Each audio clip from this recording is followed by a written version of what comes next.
আশেপাশে যে সিনটা, আর আমি দেখাই সারি সারি পাখিগুলো না আকাশের মধ্যে থেকে উড়ে যাচ্ছে, এত দারুণ লাগছে কি বলবো। নমস্কার বন্ধুরা, আশা করি সকলে সুস্থ আছেন এবং ভালো আছেন। শুরু করছি পরবর্তী পর্ব, সুন্দরবন ভ্রমণ। মধ্যাহ্নভোজার পরে যখন নদীর পাড়েতে আসলাম, তখন মনটা এত উৎফুল্ল ছিল সেটা বলার মতন নয়। চোখের সামনে জোয়ার হতে দেখলাম, আবার চোখের সামনে উল্টো পাড়েতেই ভাটা হয়ে গেল। হয়তো কুয়াশার জন্য কিছু বোঝা যাচ্ছে না, কিন্তু সামনাসামনি বুঝতেই পারছিলাম মনে মনে যে এখন ভাটা হয়ে গেছে সামনের দিকে চরটা। আপনারা দেখুন, আশা করি সকলের ভালো লাগবে। এটার মধ্যে এখন নোঙর করা আছে, তো এখন আপনারা আশা করি দেখে ভালো লাগছে, আপনারা দেখতে থাকুন। ভালো লাগছে। সত্যি কথা বলতে গিয়ে কলকাতা থেকে যখন শুরু করেছিলাম এখানে আসার জন্য, মনের মধ্যে একটা অ্যাডভেঞ্চার তো তৈরিই হয়েছিল যে একটা সুন্দরবনের যাব, সেখানে কীরকম পরিবেশ হবে, সারা জীবনেরই একটা ইচ্ছে ছিল। আবার কাঁধ জলে ভিজে গেছে বৃষ্টিতে, বৃষ্টি পেয়েছি আজকে সারাদিনেতে।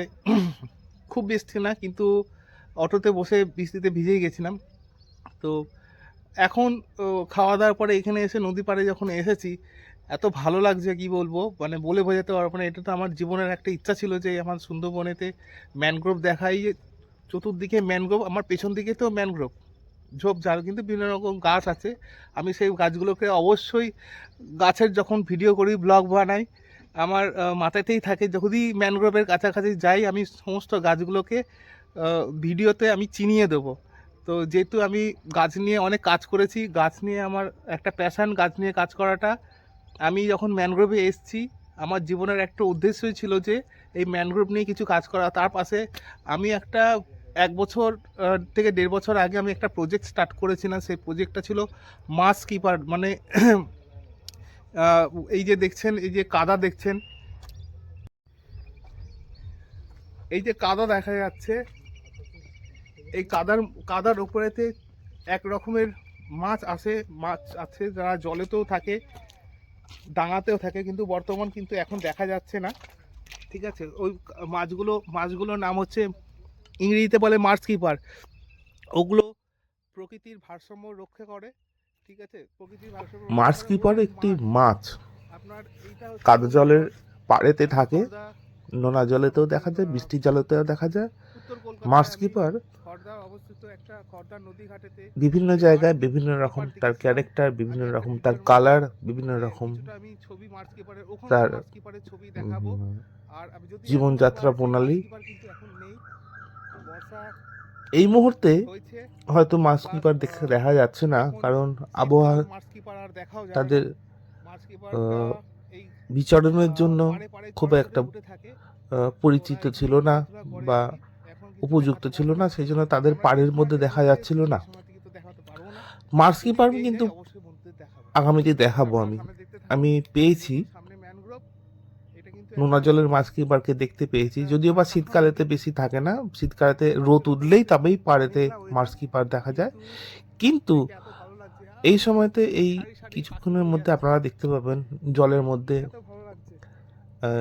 যে সমস্ত জায়গায় ডাঙাতে অল্প জল উঠে গেছে, কিন্তু ভেতরেতে তারা গর্তের মধ্যে থেকে তারা জলের গর্তটা আরও বাড়িয়ে নিচ্ছে, নিজের জায়গাটা প্রশস্ত করছে, অথচ তারা মুখের দিয়ে কুড়ে কুড়ে অতিরিক্ত ভেতরে ডিপে যাচ্ছে যাতে গরমটাও পায়। আর সেটা আপনারা দেখতে পাবেন কিছুক্ষণ পরে। ঠিক আছে, আর কিছু এই যে দেখা যাচ্ছে যে এইখানে একটা জায়গায় কাদাটাকে সে ভেতরে থেকে গর্তের মধ্যে থেকে দেখুন, গর্তের মধ্যে থেকে হ্যাঁ সে নিচের গর্তটাকে খুঁড়ছে জলের মধ্যেতেই। এতে কি হয়, যত ভেতরের দিকে যাবে তার শরীরের মধ্যে কাদার ভেতরের দিকে থাকলে তার গায়ে গরমটা পাবে, আর যত উপরে থাকবে পরিবেশ ঠান্ডার জন্য সে কিন্তু ওপরে থাকতে পারবে না। আচ্ছা, আরও কিছু কাঁকড়ার গর্ত আর বেশ কিছু আওয়াজ পাচ্ছিলাম এই বৃষ্টির নিচে বা সিঁড়ির নিচে। হয়তো কোনো রকম মাছ ছিল, অত কিছু বুঝিনি। ছোট কুমিরের বাচ্চাও থাকতে পারত।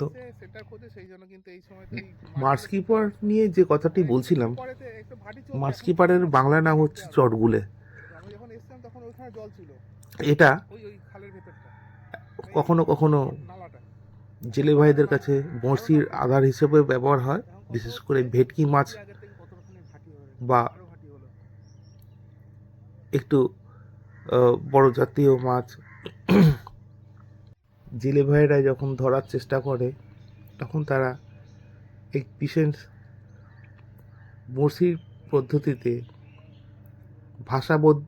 বড়শির পদ্ধতিতে তারা আধার হিসেবে ব্যবহার করে থাকে।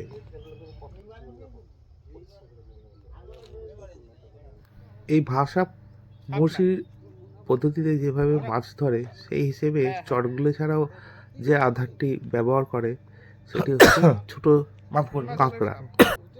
যে কাঁকড়া সচরাচরই সুন্দরবনের গেঁচো কাঁকড়া হিসেবে পরিচিত, সেই কাঁকড়া কানমাগুর বা ভেটকি মাছে খুব সুস্বাদুকর খাদ্য, তাই এটা সহজেই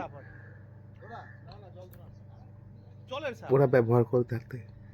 দেখতে দেখতে একটি মেটে সাপকে দেখতে পেলাম চরের ওঠার উদ্দেশ্যে জলের থেকে চরের দিকে উঠে আসছে। এটি একটি মেটে সাপ, বিষ নেই। আর যেটা বুঝলাম যে যতই অন্ধকার নামছে জলজ প্রাণীগুলো সব ডাঙায় চলে আসার চেষ্টা করছে। অতএব বুঝলাম জলে যতই থাকুক না কেন চরটাই কিন্তু তাদের কাছে সেফ জায়গা। দেখতে দেখতে আমার পিছনের দিকে অনেক লোক উপস্থিত হয়েছিল। তারা হয়তো বিশেষ উদ্দেশ্যে এপার থেকে ওপাশে যাবে। তাদের সঙ্গে কিছু কথোপকথন হলো। ওনারা হলেন লোকাল বাসিন্দা। বলছে ট্রলারের দাদারা বলছিল যে বাঘ ব্যাপারটা, বাঘ আছে, বাঘ সব জায়গায় আছে। আমরা বাঘের জায়গায় আসছি, তা আমরা বাঘকে আমাদের কবলে আছে, আমরা বাঘ দেখতে পাচ্ছি, কিন্তু বাঘ যে এখানে থাকবে না তার কোনো মানে নেই। তা যেটা হচ্ছে বাঘের জায়গায় আমরা আসছি, তা বাঘ আমাদের সঙ্গে সাক্ষাৎ হতেই পারে। তাহলে মেন কথা হচ্ছে কি, বাঘ নিয়ে তো আর ভয় করলে চলবে না, কিন্তু মেন জিনিসদের সাবধানতা নিজের ওপর অবলম্বন করতে হয়, জানতে হয়, শিখতে হয়। যেখানে যাওয়া না জায়গায় বাঘ নিশ্চয়ই ঘেরাজাল টপকে সবার সামনে আসবে না, কিন্তু তাদেরও একটা ভয় থাকে। কিন্তু বাঘ আসে। দুদিন আগে নাকি এখানে কাছাকাছি দক্ষিণের দিকে বলছে একটা বাঘ দেখা গেছিল। বাঘ এসছে, একজন সেখানে মারাও গেছে, নিয়ে গেছে। তো ঠিক আছে বন্ধুরা, আপনারা সব সঙ্গে থাকুন, দেখতে থাকুন। প্রসঙ্গতই হঠাৎই যেন বাঘের কথা উঠে আসলো, যেটা মনের মধ্যে তখন ঘুরপাক খাচ্ছিল। এত অন্ধকারের মধ্যে বাঘ কি থাকতে পারে? বাঘ থাকলেও থাকতে পারে। হঠাৎ দেখলাম সামনে থেকে একটি ছোট নৌকা আসছে। যারা যাত্রী ছিলেন এপারে তারা ওই পারে সূর্যপুরে যাবে এই নৌকাটি দিয়ে। নৌকা পাড়ে লাগতে লাগতে যেটুকু সময় ছিল তারা বাঘের বিষয়ে বেশ কিছু কথা বলে গেল। এই পাশে চলে যাবে সব বঙ্গোপসাগর, এদিকে গেলে বঙ্গোপসাগর। এইগুলোকে টোটাল সুন্দরী নদী বলে, ঠিক আছে। আদার্স কিছু বলে, ওই দিকটা পুরো হচ্ছে বঙ্গোপসাগর।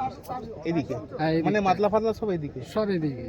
এদিকে যাবে শুধু ধুধু করছে ছাড়া আর কিছুই নেই, শুধু জল আর জল, জল আর জল। আর ওই পাড়ের জঙ্গলটা হচ্ছে বাঘ।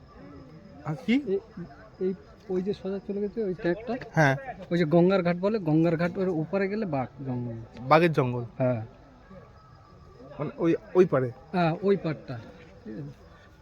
বাঘ কি এদিকে আসে?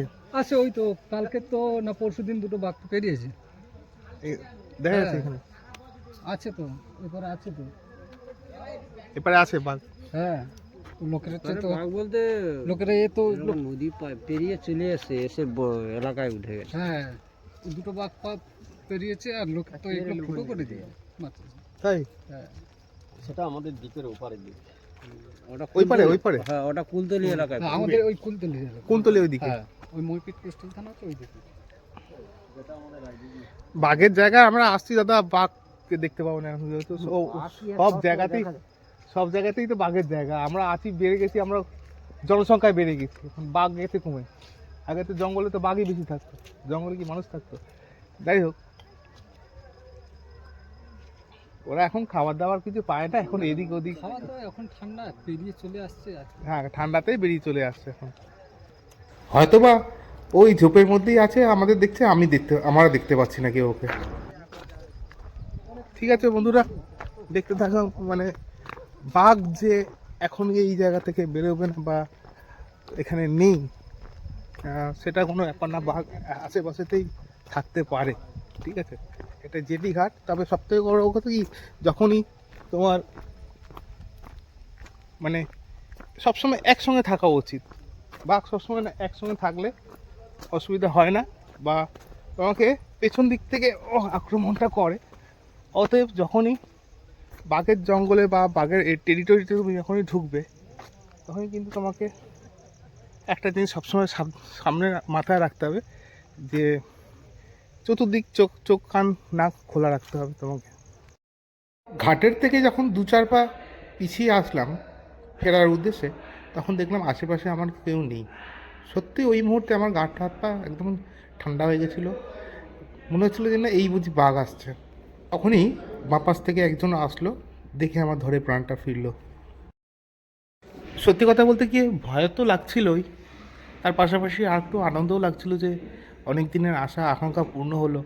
গহীন জঙ্গল আশেপাশে চতুর্দিকে, আমি খুব শিহরণ বোধ করছিলাম, খুব ভয় লাগছিল। যাই হোক, এখন অনেকটা অন্ধকার হয়ে এসছে, সেই জন্য এখন এটা ভালো যে একা আছি। ব্লগ করতে গিয়ে অনেকটাই চলে এসেছি আর কি। তো যাই হোক, এখন আর আমার তো আর সাহসে কোলাচ্ছে না, যার জন্য একদম আজকে এ পর্যন্ত রাখবো।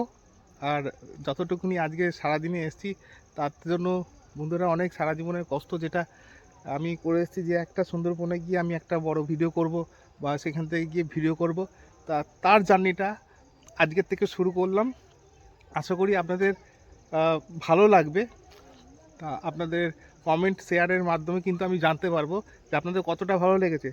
কমেন্ট হয় না, শেয়ার হয় না, মনে কোনো দুঃখ নেই, কিন্তু আপনারা এই ভিডিওটা দেখছেন, সবাইকে ভিডিওগুলো শেয়ার করে দেবেন যাতে সবাই দেখতে পায়। আমার একটা জীবনের অভিজ্ঞতা, ইন ফিউচারে আমার ইচ্ছা আছে এটাকে নিয়ে আরও ওয়াইডলি কাজ করার।